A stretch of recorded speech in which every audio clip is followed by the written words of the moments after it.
Gracias, Enrique. Le damos la palabra a Alberto López Basaguren.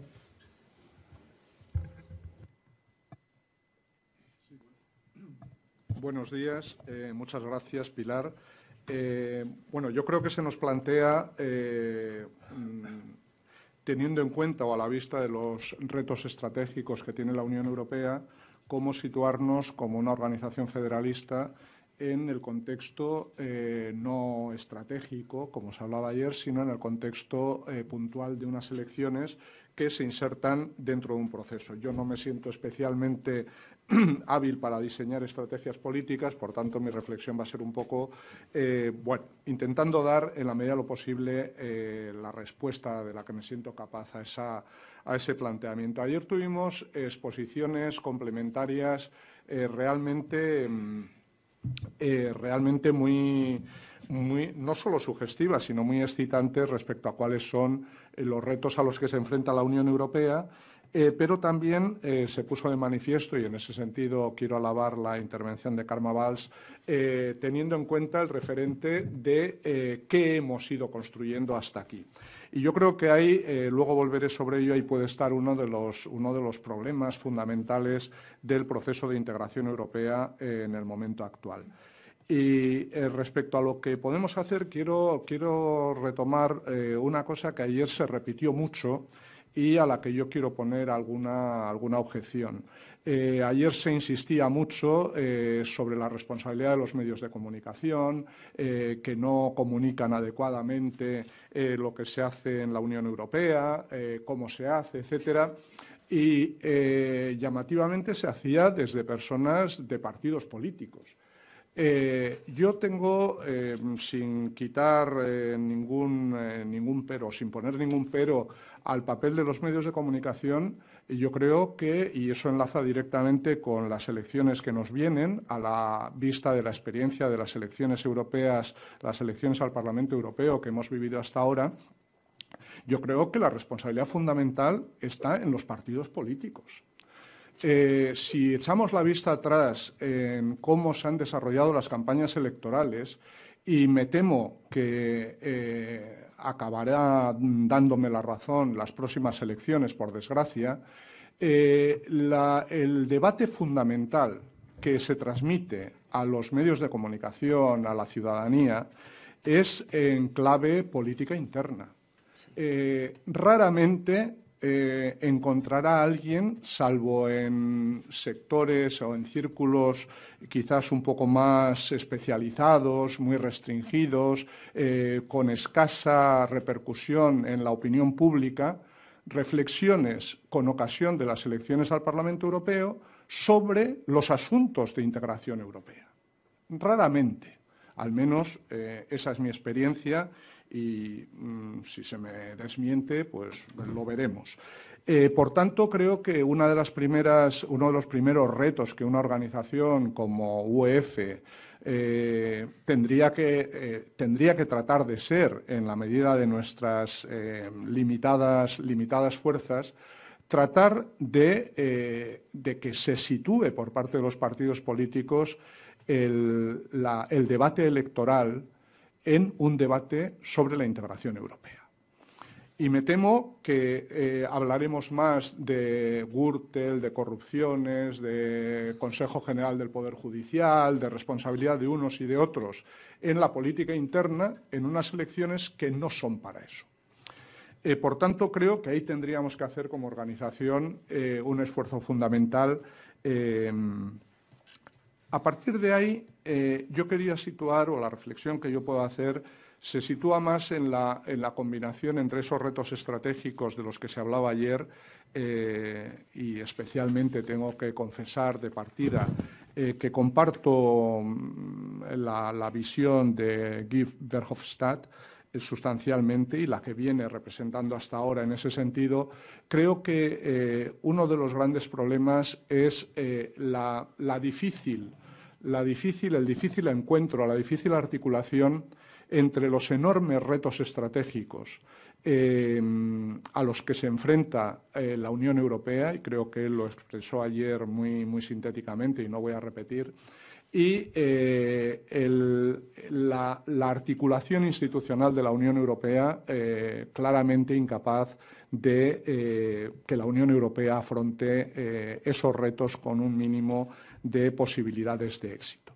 Es decir, la Unión Europea se enfrenta a un serio riesgo, y no me gusta ni ser alarmista ni soy afecto a los discursos alarmistas, pero realmente ayer no se habló mucho del reto demográfico, pero añadiendo el reto demográfico y eso que sea más, se ponga en cuestión o no se ponga, o se ponga relativamente en cuestión el discurso sobre el riesgo de suicidio democrático de Europa, bueno, quizás es un poco extremo, pero realmente en el ámbito demográfico Europa suma un riesgo más que le puede dificultar enormemente afrontar esos retos. La cuestión es, por una parte, cómo hacer frente a esa falta de interrelación o de coincidencia entre los retos a los que nos afrontamos y el sistema institucional y de toma de decisiones que tenemos en la Unión Europea, qué objetivos establecer para tratar de resolver esa cuestión en la medida de lo posible y cómo plantearlo en un momento puntual, como son las próximas elecciones, de ese proceso que, desde luego, no va a acabar con lo que salga, con el Parlamento y las instituciones que salgan de esas elecciones. Porque es evidente que no van a ser, digamos, en términos constitucionales, unas elecciones constituyentes, en las que los programas electorales sean precisamente para la reforma constitucional de la Unión Europea, con visos de que el nuevo Parlamento, el Parlamento que salga de esas elecciones y el conjunto institucional que salga de ellas vaya a afrontar esa tarea. Hay que tener en cuenta, ayer se defendía de una y otra vez la necesidad de afrontar la reforma de los tratados y de convocar una convención. Yo creo que como reto estratégico es indudable que hay que plantear esa cuestión, sobre todo por una razón, y ahí hay un paralelismo con lo que venimos defendiendo en relación en el ámbito interno con la necesidad de reformar la Constitución. Yo creo que hay que insistir, y esa creo que debe ser una tarea de una organización como la nuestra, en la necesidad ineludible de afrontar la reforma de los tratados, pero al mismo tiempo asumiendo de forma realista que las condiciones políticas parece que lo hacen inviable, al menos lo hacen inviable a corto plazo. Y cuando ayer se hablaba de la convocatoria de la Convención y de la reforma de los tratados, me pareció que había un déficit de reflexión respecto a cómo afrontar ese reto estratégico siendo conscientes de la experiencia pasada. Y no podemos olvidar que una cosa es muy fácil plantearse, es necesario reformar los tratados, pero con la articulación institucional que tenemos en la Unión Europea, hasta qué punto no se pueden repetir o no hay un enorme riesgo, un altísimo riesgo de que se repita la frustración del non nato Tratado Constitucional de la Unión Europea. Es decir, una cuestión es plantear los retos estratégicos y ver realmente si nos podemos aventurar o si nos podemos embarcar en una aventura que muy probablemente los datos que se señalaban ayer respecto a la posición de distintos países no eran muy halagüeños en un nuevo proceso que acabe en una frustración, y yo creo que eso políticamente hay que valorarlo mucho. Por desgracia, los humanos, la humanidad, solo tenemos dos formas de intentar aprender para poder responder a los retos de futuro, y uno es mirar a la historia. mirar a la historia y el método comparativo. Realmente, cuando yo no conozco otro proceso asimilable sustancialmente que el proceso en el que los Estados Unidos dan el salto federal. Yo creo que, salvando las enormes diferencias entre los dos procesos, sobre todo de momento histórico, de dimensión de las 13 colonias frente a los 27 estados de la Unión Europea, la sustancial identidad o cohesión que había en aquellas sociedades, al menos entre quienes tenían capacidad de decidir, la identidad cultural, religiosa, etcétera, que allí se producía frente a 27 estados con una fortísima tradición nacional, con tradiciones históricas enormemente diferentes. El salto que se dio en la Convención de Filadelfia, se saltó el proceso de reforma de los artículos de la Confederación y planteó un reto a los estados. La aprobación del proyecto de Constitución se hizo vulnerando clarísimamente lo que sobre la reforma de los artículos de la Confederación establecía aquella Constitución confederal, y se puso a los estados ante un reto. Bueno, una vez, primero, no era necesario que todos los estados ratificasen la nueva Constitución para que la Constitución entrase en vigor, y, por tanto, si se conseguía el número mínimo de estados, el resto se veía enfrentado a un dilema de vida o muerte, un dilema vital. O me meto en la federación de la que no soy muy favorable, o me quedo a la intemperie. Creo realmente que en Europa es muy difícilmente imaginable, por no decir imposible, una cuestión similar. Eso fue lo que permitió que los Estados Unidos se constituyesen, que el Estado de Nueva York finalmente, que era reacio a ratificar la Constitución, entrase en la Unión Norteamericana.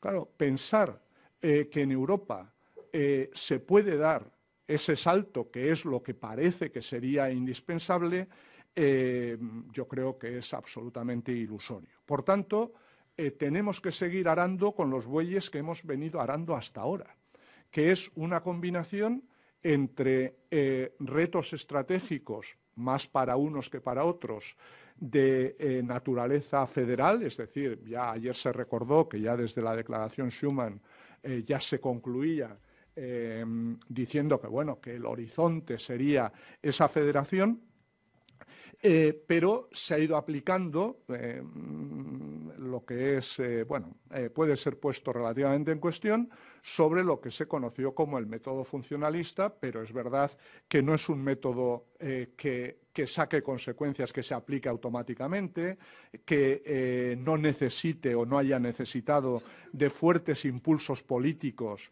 pero las condiciones materiales que se creaban. Entonces, la cuestión es realmente nos vemos abocados a seguir funcionando en términos similares, y la cuestión, que yo creo que fue para mí una de las cuestiones importantes que planteó Guy Verhofstadt, realmente la cuestión, y yo sí creo que esa es una cuestión que habría que tratar de plantear en las próximas elecciones al Parlamento Europeo, es que los europeos o la ciudadanía europea nos hemos acostumbrado a un tiempo propio en la evolución del proceso.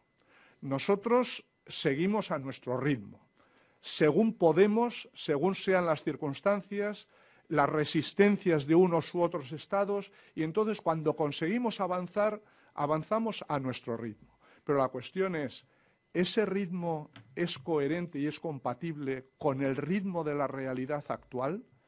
Y, por tanto, yo eso sí creo. Estoy de acuerdo con Enrique que cuando se plantean alternativas electorales, cuando se plantea un debate electoral, no se puede ir con un discurso negativo porque entonces estás perdido, la gente no quiere oír determinadas cosas. Entonces la cuestión es cómo articular de una forma que no haga cerrarse como una ostra que se siente atacada frente a un discurso, pero al mismo tiempo no situar a la ciudadanía en un mundo hipotético que no tiene nada que ver con los problemas reales que hay que afrontar. Y me parece que en ese sentido el reto es enormemente difícil. No es la primera vez. La construcción europea ha afrontado retos siempre difíciles, pero ayer también se ponía de manifiesto que hay diferencias sustanciales en esas cuestiones. Por tanto, yo creo que el reto que tenemos como federalistas respecto a las próximas elecciones al Parlamento Europeo es tratar primero de que se hable de los problemas de Europa, se hable de los retos que tiene que afrontar Europa, se hable por parte de los partidos no de política interna, sino de cuáles son las condiciones, los objetivos y la viabilidad, cuáles serían las tareas a corto plazo de la nueva legislatura del Parlamento Europeo, pero no podemos olvidar que partimos del esquema institucional y político estatal.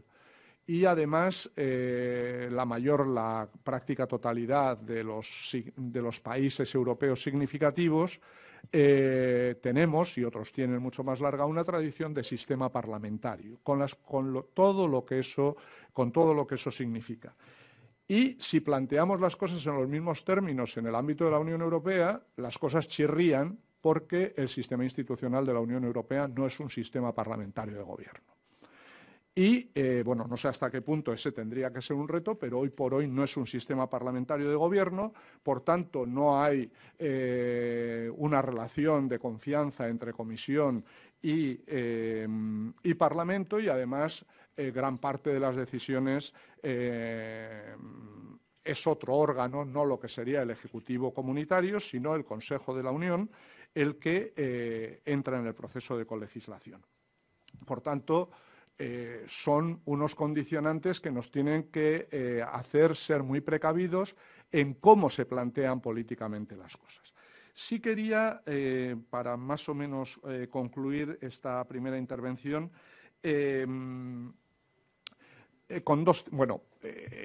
es evidente que en este ámbito vuelve a estar en el centro de la cuestión el problema de la legitimidad democrática de las instituciones europeas.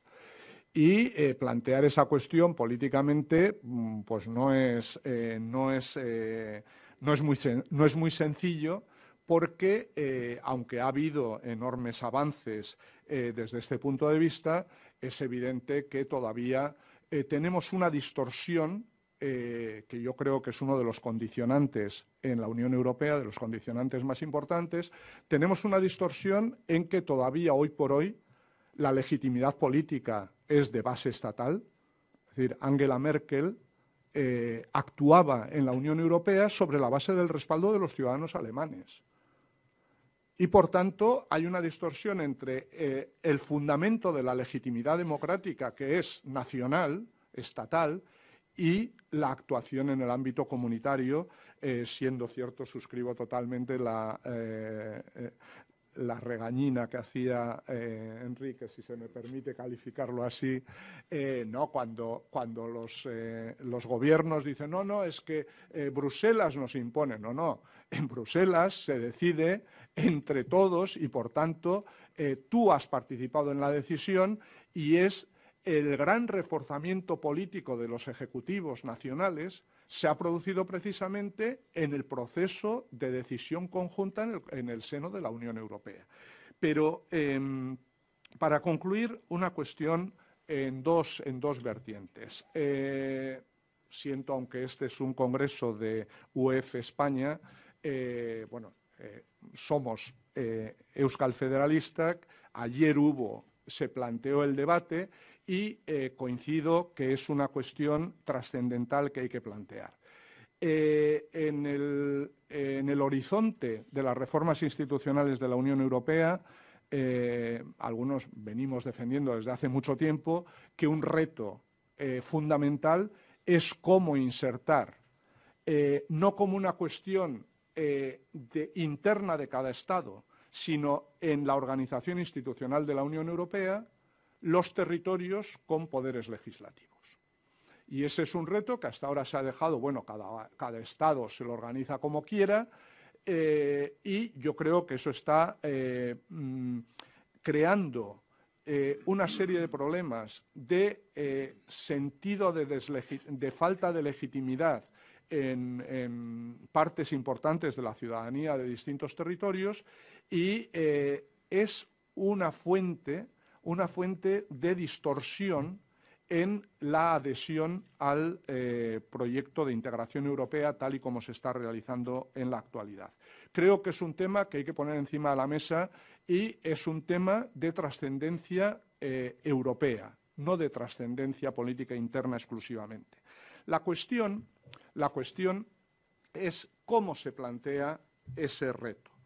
Y nos encontramos, en Euskadi tenemos mucha experiencia y probablemente en Cataluña, en otros lugares, en que se plantea especialmente por parte de los partidos nacionalistas, en unos presupuestos que, a mi modo de ver, sustancialmente no encajan con la lógica de la integración europea. Y eso plantea un riesgo. Cuando desde Euskadi, por ejemplo, el Gobierno vasco plantea como gran propuesta a la Unión Europea que lo que tiene que hacer la Comisión es iniciar un proceso de aprobación, una propuesta de directiva de claridad, uno se queda estupefacto. Ese tipo de propuestas son las que encajan en los parámetros, en los presupuestos del proceso de integración europea. Ese es el reto que tienen las comunidades autónomas u otros territorios con poderes legislativos en la transformación, en la reforma del sistema institucional de la Unión Europea. O el reto tiene que ser cómo insertar la participación de esos territorios, bien sea en el proceso prelegislativo, en la relación con la Comisión Europea, etcétera, etcétera. Yo creo que, claro, cuando en los planteamientos que se hacen se hierra en la propuesta que se realiza, realmente no solo no se da oportunidad o no se dan posibilidades reales a que se resuelva el problema que realmente está en la base, y me temo que hay también un proceso o se produce un efecto de, digamos, entre comillas, deslegitimación de la credibilidad de quien hace ese tipo de propuestas. Ayer el Lehendakari planteaba algo que muchos compartimos, y es la necesidad de reforzar el arco atlántico, que nos estamos quedando al margen. Esto lleva decenios planteándose este objetivo. ¿Qué es lo que han hecho? Y en este caso concreto, aunque no es el único responsable, ¿qué es lo que ha hecho la Comunidad Autónoma del País Vasco para tratar de lograr ese objetivo con propuestas realmente viables? Propuestas viables que lo primero que necesitan es una interlocución de credibilidad y de reconocimiento de la interlocución por el resto de actores de ese arco atlántico. ¿Qué se ha hecho qué actitud se ha tenido frente a esos otros actores desde comunidades como la nuestra? ¿Realmente se les ha invitado a participar en un proceso en igualdad de condiciones, como partners en igualdad de condiciones, para articular un proyecto en beneficio de todos? Y quiero concluir con una cuestión, lo siento, pero la naturaleza académica me hace difícil no hacer referencia a una cuestión que ayer dijo